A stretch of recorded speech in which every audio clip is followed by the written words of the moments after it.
Abdülhamit'ten intikamını almak ister misin?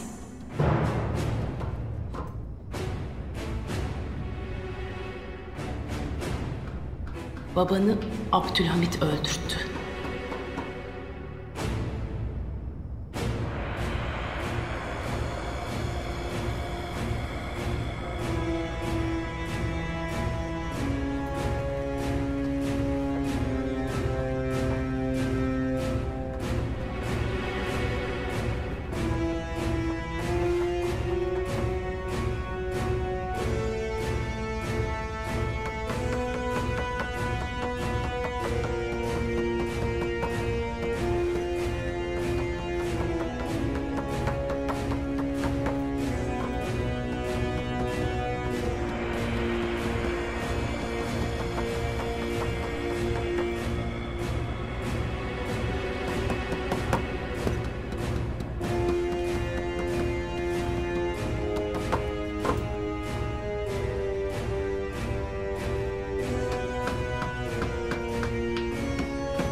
Bir bas bakalım üstüne. Rahat mı? Rahat. Maşallah. Zamanla alışacaksın evladım. Hünkârım, beni ne zaman gördün de bunu bana yaptın?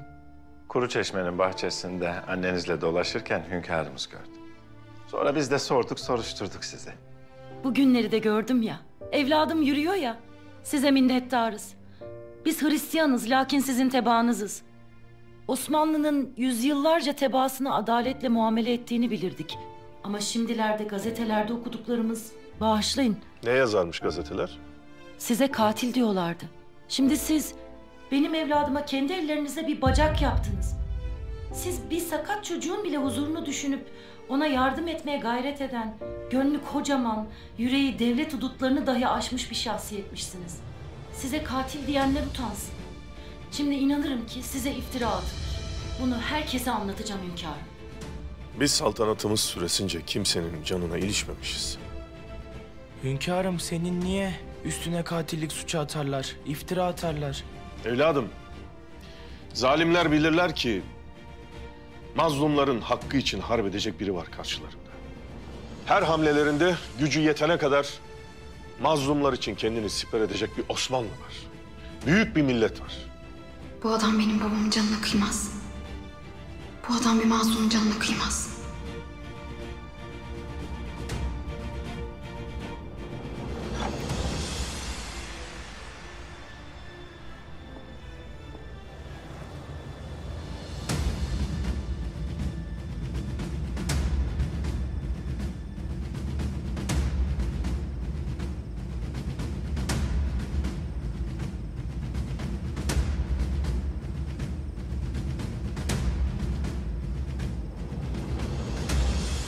Gönlümün nuru, yüreğimin süruru, melek suretli anam benim.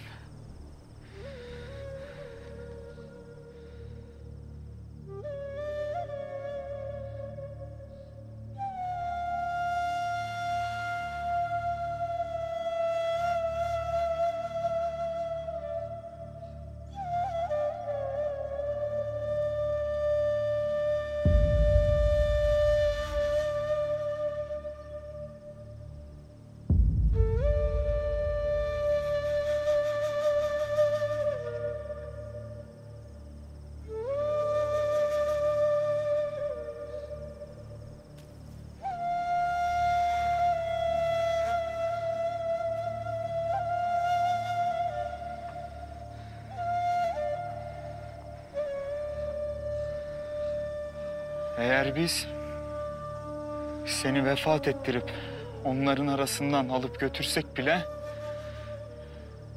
mutlaka onlardan intikam alırız. Ayetine yemin olsun ki intikam bana haktır.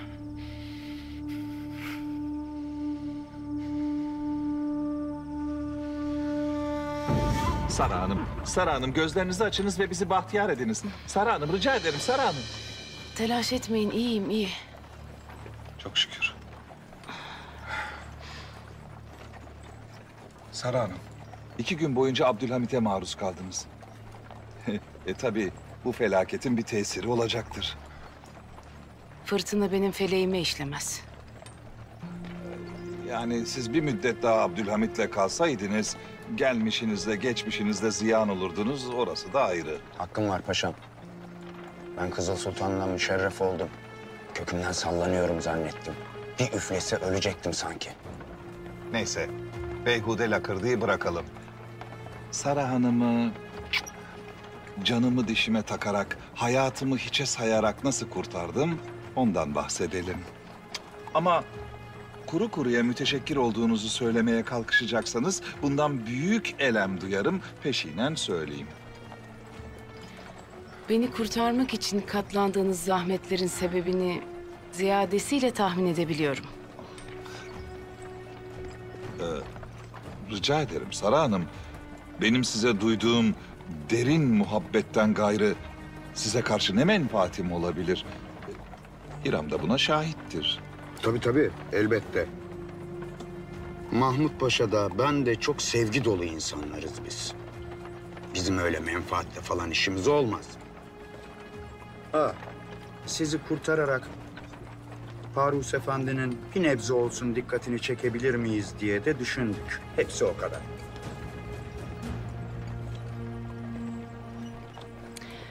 İkiniz de iyi iş yaptınız. Bunun karşılıksız kalmayacağından şüphe etmeyiniz. Sağ olunuz. Parvus bunu ziyadesiyle takdir edecektir. Hala.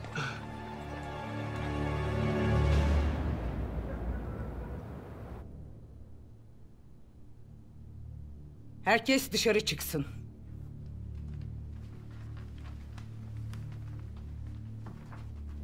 Siz de çıkın. Ve beni salonda bekleyin.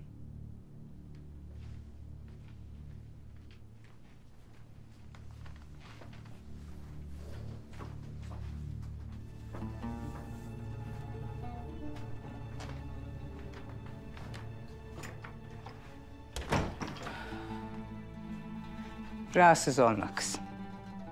Allah sıhhatini artırsın. Sağ olun Valide Sultanım. Bak kızım. Vaziyetinden haberdarım. Bıçaklı bir hücuma maruz kalmışsınız. Size saldıran kimdir? Sultanım, ne vakittir bu haldeyim bilmiyorum. Henüz uyandım. İşittim ki Seniha Sultan beni gelin etmiş. Bu halde bana hücum edeni nasıl diyeyim? Söyle kızım. Korkmana sebep yok. Ben Valide Sultan. Hilafet incisinin sedefiyim. Benim himaye ettiğimi bir kul zarar veremez. Hadi. Hadi kızım, anlat. Sultanım, ben o gece haremde bir şeyler yiyordum. Mahmut Paşa geldi.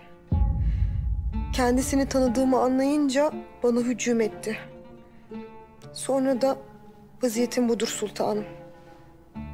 Demek senin vaziyetinin müsebbibi Mahmut Paşa'dır. Seniha Sultan seni kendisine gelin eylemek istemiş. Ki zevcinin ismini vermeyesin diye.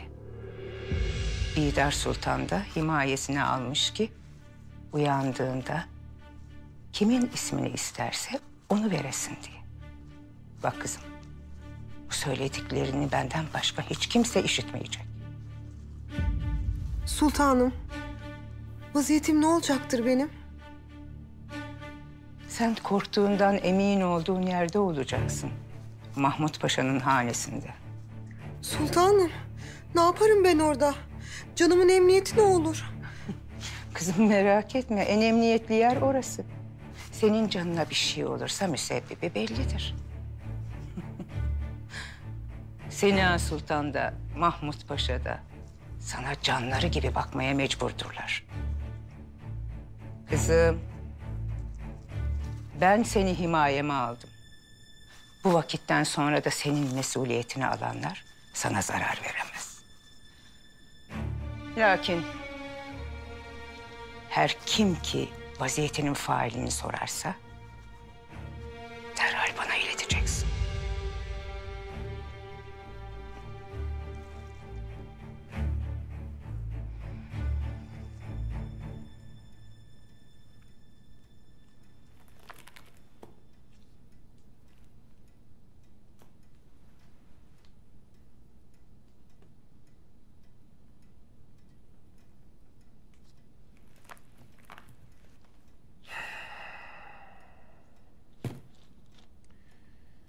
"30 yıl evvel sırladık paşa. Lakin ektiğimiz nabit olmadı. Bitmedi topraktan. Hünkârım, Sarahide'yi teslim etmemiş olsaydık öğrenebilirdik. Gene öğreniriz paşa. Merak buyurma. Hünkârım, Ömer kardeşimizden bir havadis gelmiş. Gelsin.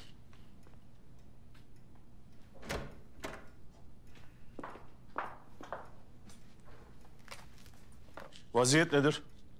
Hünkârım, emir olduğu üzere Ömer Efendi tek başına takasa gitti. Biz bir vakit bekledik. Lakin gelen olmadı. Sonra biz de peşinden gittik. Ömer Efendi Sara Hanım'ı vermiş. Lakin Hürrem Alçağı Ömer'in validesini öldürmüş hünkârım.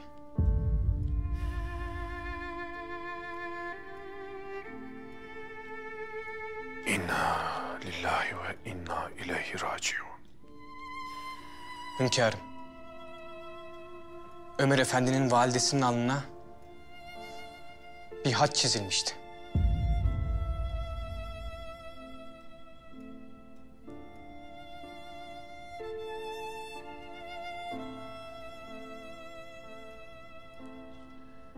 Ömer Efendi'nin etrafında olun. Hünkârım, Ömer evladımızı çağırıp bir konuşsak, delikanlıdır, yanlış bir iş yapmaz. Paşa, Ömer artık kurulmuş bir ok gibidir. Önüne geçemeyiz. İnşallah biz zindanda buluşmayız. Af buyurun hünkârım. O artık kendini intikam yayına teslim etmiştir. Yay gerilmiştir paşa. Ok fırlayacak. Biz yayı kessek ok zayi olur. Ok fırlayacak.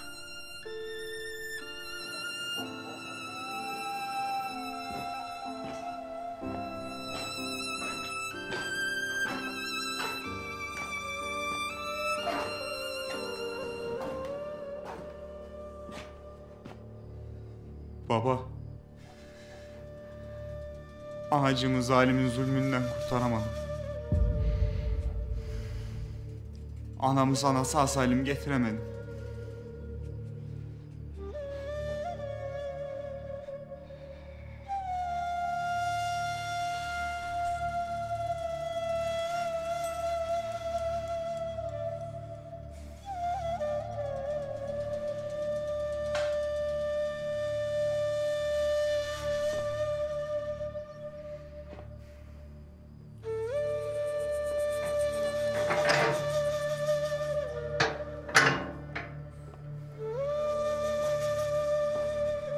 Odun kesmem lazım. Su kaynayacak. Bu cihanın kirinden, tozundan temizleyeceğiz Asiye'mi.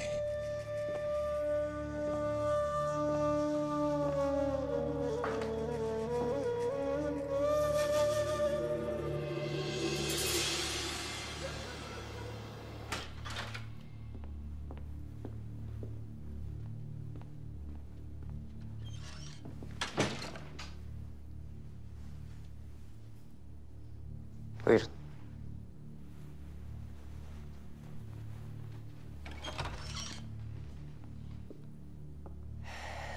Sultanım, izin verirseniz ben vaziyet hakkında size malumat vereyim. Lüzum yok Bidar kadın. Vaziyete hakimim.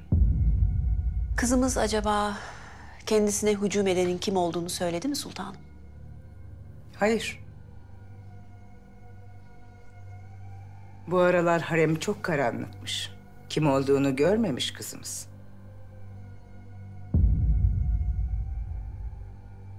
Bir vakittir haremden menfi haberler almaktayım. Haremden bir kızın peşine düşülmüş, siyasete dahil olunmaya başlanmış. Hünkârımızı doğuran ben değilim. Lakin onu canımdan olandan ayırmadım. O da beni kanından olandan ayırmadı. Allah bin kere razı olsun. Amin. Amin. Oğlum tahta cülûs ettiği vakit bana da valide sultanlık nasip oldu. Bu hayırlı vakka şerre dönmesin diye oğluma bir söz verdim. Oğlum benden siyasete müdahil olmamamı istedi. Ben de aslanıma verdiğim sözü o vakitten beri tuttum. Lakin işitmekteyim ki bana sedefi dürü hilafete yasak olan siyaset bahçesine herkes girer çıkar olmuş. Validem, ben abimi bu hususlarda müşkül vaziyete düşürmek istemezdim. Lakin Bidar kadının biraderi Mehmet Paşa nicedir meydanda yoktur. Üzerindeki şüphe ırkasıyla beraber firaridir. Affedersiniz validem. Kızım, siz biraderiniz Mehmet Paşa'yı huzuru şahaneye çıkarmadıkça sırtınızdaki bu yük hafiflemez. Hünkârımızın adalet tezazisi şaşmaz. Bir an evvel biraderinizi hesap divanına çıkartınız. Emredersiniz sultanım. Siz nasıl uygun görürseniz. Siz de madem ki kızı kendinize gelin etmek istersiniz, Makbule kızımızı hareminize götürebilirsiniz. Lakin bilmelisiniz ki Makbule kızımız benim himayem altındadır. Artık benim kızımdır. Onun düğününü yapmak da ahdim olsun. Allah ömrümüze bin bereket versin sultanım.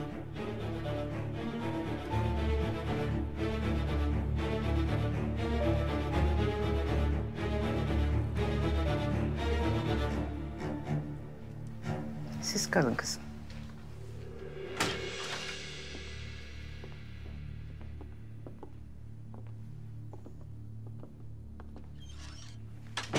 Sultanım, müteşekkirim geldiğiniz için. Beni bu meseleden haberdar ettiğiniz münasip oldu. Bebeğiniz nasıl? Sıhhatiniz iyidir inşallah. Şükürler olsun sultan. İkimizin de sıhhati yerindedir. Âlâ. Allah evladınızı hünkârımıza ve sana bağışlasın. Amin sultanım.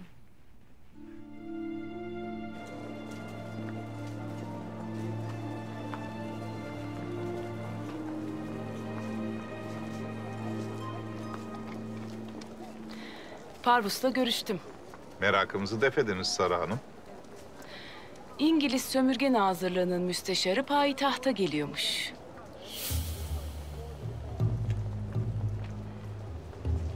Buyurun.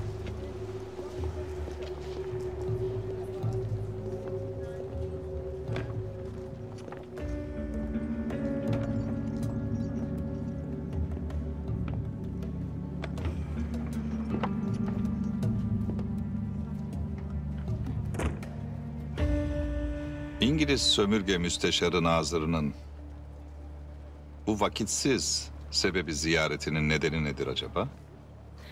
Nihai karar alınmış. Osmanlı bundan böyle İngiliz sömürgesi olacak. Bu tarihten sonra Osmanlı'nın asıl çöküşünü izleyeceğiz paşam. Buna sevineceğimi zannetmiyorsunuz değil mi? Ama Parvus'ta da sizin için pazarlık yaptım. Sizin için ondan aldığım ödül çok büyük. Neymiş? Müsteşarın payitahtta yapacağı toplantıya bizzat davetlisiniz paşam. Bu toplantıya ben hangi sıfatla davetliyim? Osmanlı'nın yeni İngiliz valisi oluyorsunuz paşam. Lakin Siz kendinize kral diyebilirsiniz. Osmanlı'nın yeni kralı. Bakın. Siz kral olunca oğlunuz Sabahattin de tabii olarak prens oluyor. Ben kral, oğlumsa bir prens. Arabacı.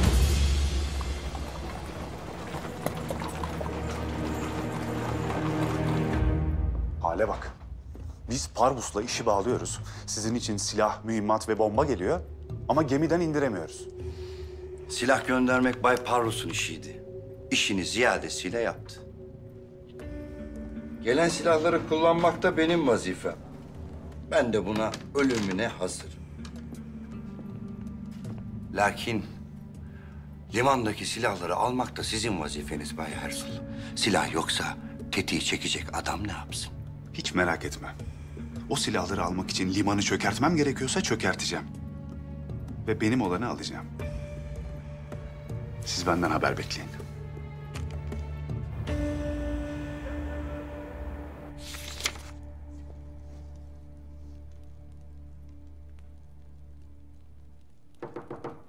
Gir.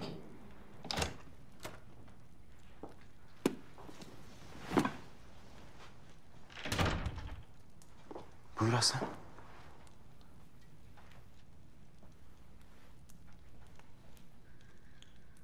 Neden bu kadar mahzunsun? O kadınla derdime derman olmadı şehzadem. Sara. Saraydan ayrılmış zaten. Mahzun olma lütfen. Şehzadem benim tek arzum kardeşimi bulmak. Onu görmek. Saraydan çıkmadan onu görmem mümkün değil. Ben de bunun için size geldim. Bana yardım edin şehzadem.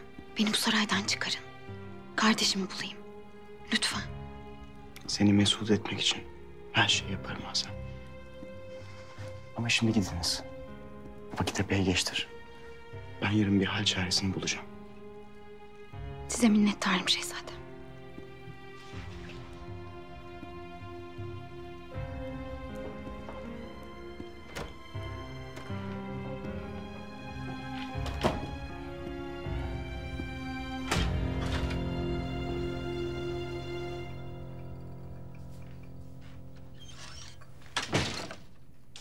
Hacer Kalfa.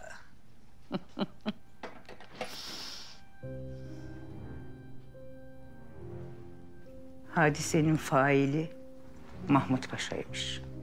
Sultanım ne yapmak icap eder? Hünkârımızı haberdar etmek gerekmez mi? Ben bu meseleyi münasip bir yolla halledeceğim. Aslanımın yüreği yumuşaktır. Fitne ateşini körüklememeliyiz. Lüzumsuz meselelerle hükümdarımızın zihnini meşgul etmeyelim. Sultanımız münasibini bilir. Seniha Sultan da Mahmut Paşa da bu sarayda İkbal'le felaketin kol kola gezdiğini unutmuşlar. Ama ben onları hatırlatacağım. Valide Sultanım, hünkârımız teşrif ettiler.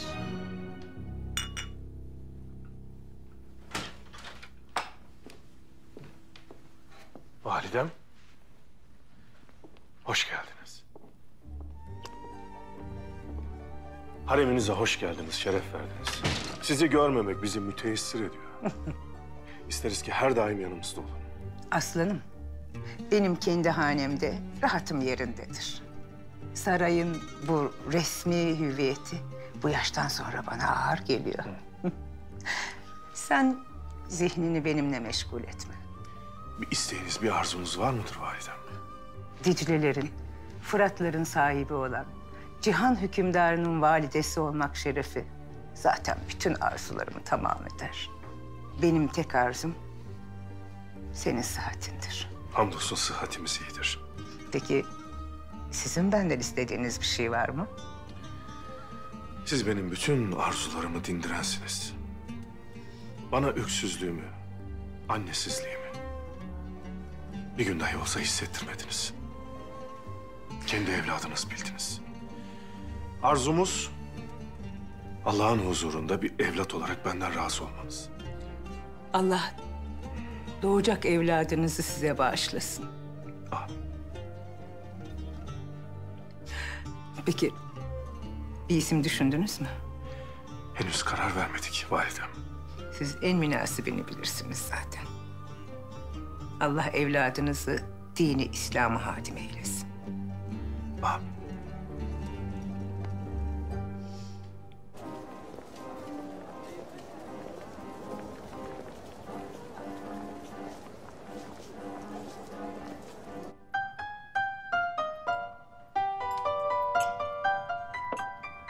Silahlar geldi, gemide hazır bekliyorlar. Lakin onları gemiden indiremiyoruz.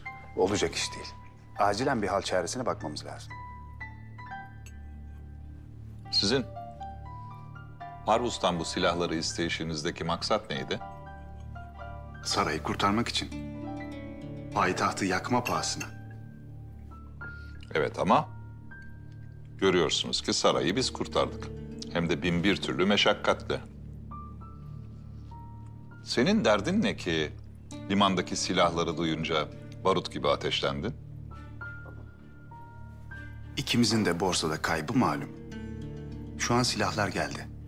Ermeniler hazırda bekliyorlar. Osmanlı Bankası'na baskın verip dünyaya seslerini duyurmak için. Biz neden arada kaybettiklerimizi kazanmayalım? Benim gördüğüm kadarıyla siz sadece Sara Hanım'ı kurtarmak için değil, aynı zamanda bir soygunu da tertip etmişsiniz. Hayal gücünüze hayranım. Herzl timsah gibidir. Sadece eti için değil de kemiği için de avın üzerine atılır. Şakanın sırası değil. Telaşlanmanıza gerek yok Bay Herzl. Müşkülünüzü hallederiz. Bu harikulade olur paşam. Sizden başka bir ricam daha vardı. Şu bankanın kasa müdürünü ayarlayacaktınız. Hallederiz. Onu da hallederiz.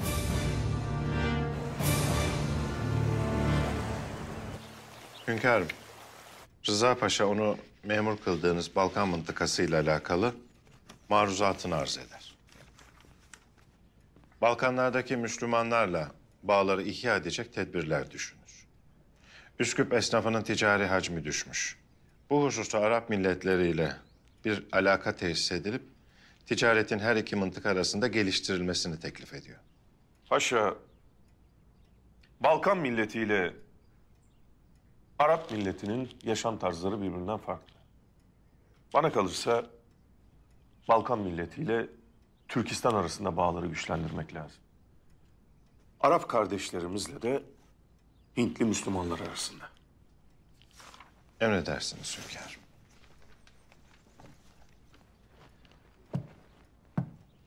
Hünkârım, İngiliz müstemleke nezaretinin müsteşarı payitahta gelmiş.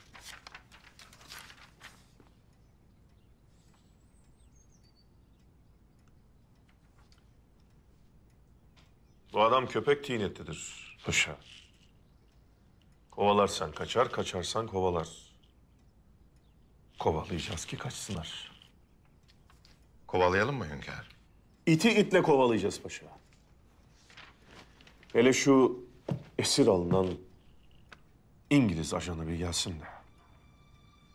Bu müsteşar onun için gelmiştir zaten. Kemalettinler ne zaman gelecek? Yakında vasıta olurlar hünkârım. Hala.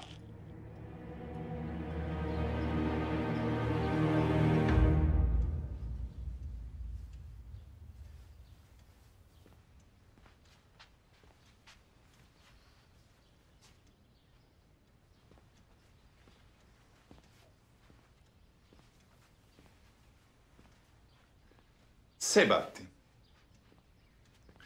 Bir şu aynaya bak. Bir de bana bak.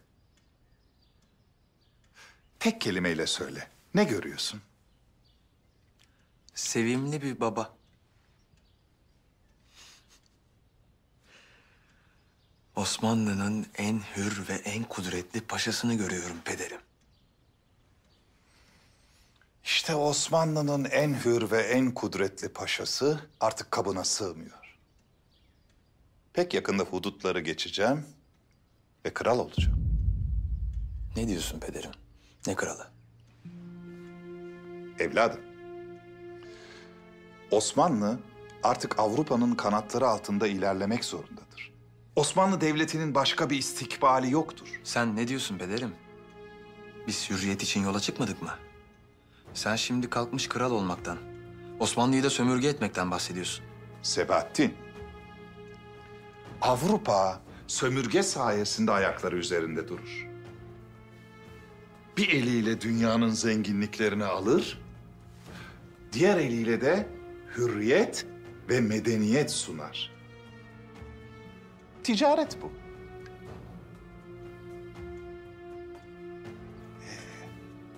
Canın et çekiyorsa kasapla iş tutmak zorundasındır.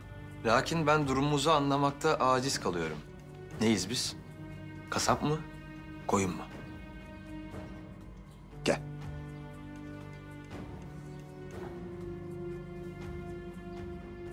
İyice bir bak.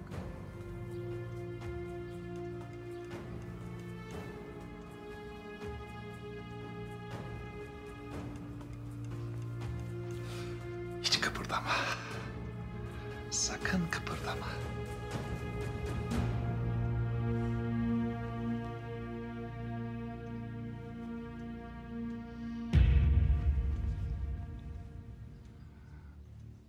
Sebahattin. Ben sana baktığım zaman avam birini görmüyorum. Ben sana baktığım zaman bir köylü de görmüyorum. Ben sana baktığım zaman bulgur soğan kokan birini de görmüyorum. Ben yalnızca bir hürriyet aşığıyım. Doğru. Ben sana baktığım zaman Avrupa aşkıyla yanan bir genç görüyorum. Ben sana baktığım zaman romantik bir asilzade görüyorum. Ve ben sana baktığım zaman Sebahattin, hürriyet aşkıyla yanan birini görüyorum. Ve ben sana baktığım zaman Sebahattin, göz kamaştıran bir prens görüyorum. Prens. Hürriyet aşığı bir prens. Hürriyet aşığı bir prens. Hadi şimdi biraz ticaret konuşalım, gel. Geç. Söyle paşa. Hünkârım, size mahcup olup sıkılmaktan sıkıldım lakin. Lakin? Evladınız Abdülkadir Efendi. Sara Hanım'ı saraydan göndermezden önce Ahsen Hanım'la görüştürmüş. Saffet Efendi! Hünkâr. Şehzademiz Abdülkadir Efendi'yi huzura davet ediniz. Emredersiniz hünkâr.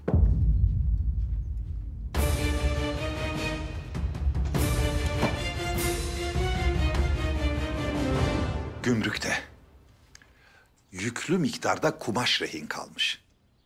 Bir Frank tüccar getirmiş. Alıcıyla anlaşmazlığa düşünce de kumaşlar orada kalmış. Çok ucuza kapatabiliriz. Hala istişareye bile gerek yok. Hemen alalım. Doğru. Hemen almak gerekir. Lakin ben istiyorum ki Şehzademiz Abdülkadir de bu işe ortak olsun. 3-5 kuruş o da kazansın. Ne de olsa dayı oğlun.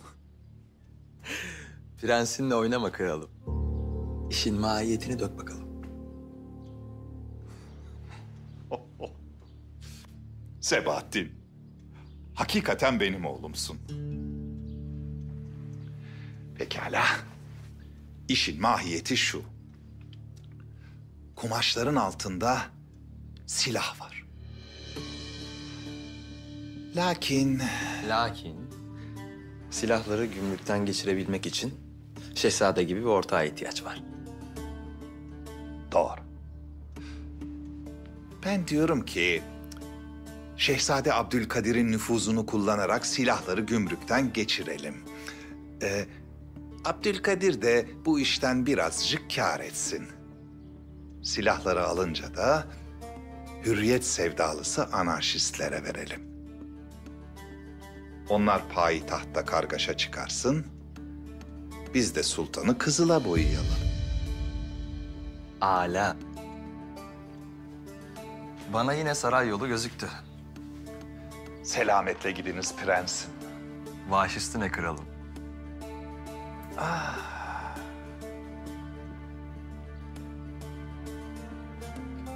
Maşallah. Bu çocuk gerçek bir prens. Gel.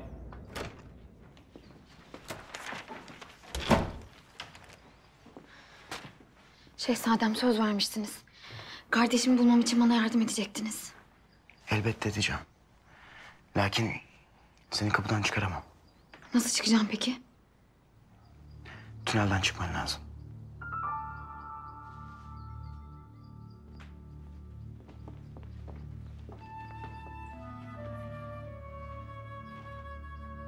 Kalfa kızın bıçaklanma hadisesinden sonra tünellere gizli bir geçit yaptırdım.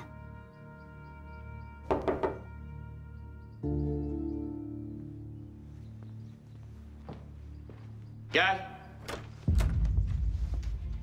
Ne oldu Saffet? Şehzade, hünkârımız sizi huzuru şahanelerinde bekliyor.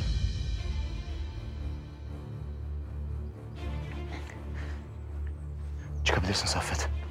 Şehzade, hünkârımız çok öfkeliydi. Ne yaptınız da böyle hünkârımızın hiddetini üzerinize celbettiniz? Saffet. Af buyurun şehzade.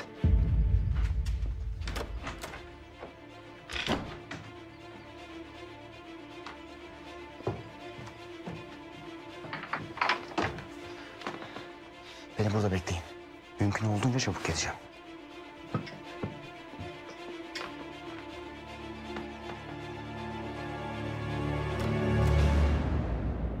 Melike zavallı. O pis sarayda Kızıl Sultan'ın insanın yüreğini ağzına getiren zalim nazarları altında eriyip gidiyor. Bütün hissiyat ve fikriyatımla dumura uğradım Sara. Melike sarayda esir. Nasıl olur, alakayı kuramıyorum. İyice alıklaştın Samir. Abdülhamit babanı öldürttü. Seni ve kız kardeşini bu zamana kadar sağ koyması bile mucize. Bu hususta alakayı kurabiliyorum. Melike ve benim babamızı öldüren sultanın hışmına uğramamız kaçınılmaz. Lakin senin de aynı zamanda saraya esir düşmen akıl alır cinsten değil. Kızıl Sultan barbarın biri. Garptan şarka göç eden kuşları bile takibe aldıran ceberrut bir zorba. Hakkım var. İngiliz vatandaşı olman seni tutuklaması için yeter de artar ona.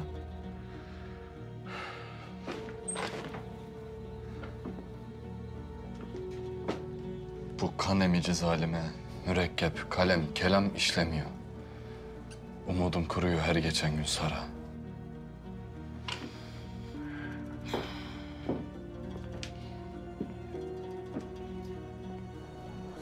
Kızıl Sultan babanı öldürdü. Haysiyetini de alacak senden. Haysiyetimi mi? Bütün bu ölümlere, kasıp kavurmaya karşı sadece masa başında oturup yazı yazarsan haysiyetini de koruyamazsın. Başka ne yapabilirim ki? Lüzum ederse bileğini kullanacaksın. Çünkü yüreğinde haysiyeti kalmayanın edeceği kelamın da haysiyeti olamaz. Sara, bu ne böyle? Ne oldu? Otur şöyle.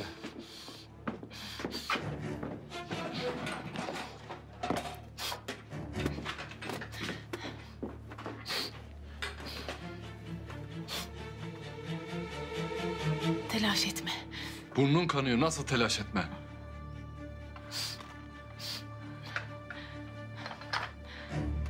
Hoyrat, vahşi, azgın bir kurt senin ve Melike'nin üzerine geliyor. Benim burnumdan akan 2 damla kanın lafı mı olur?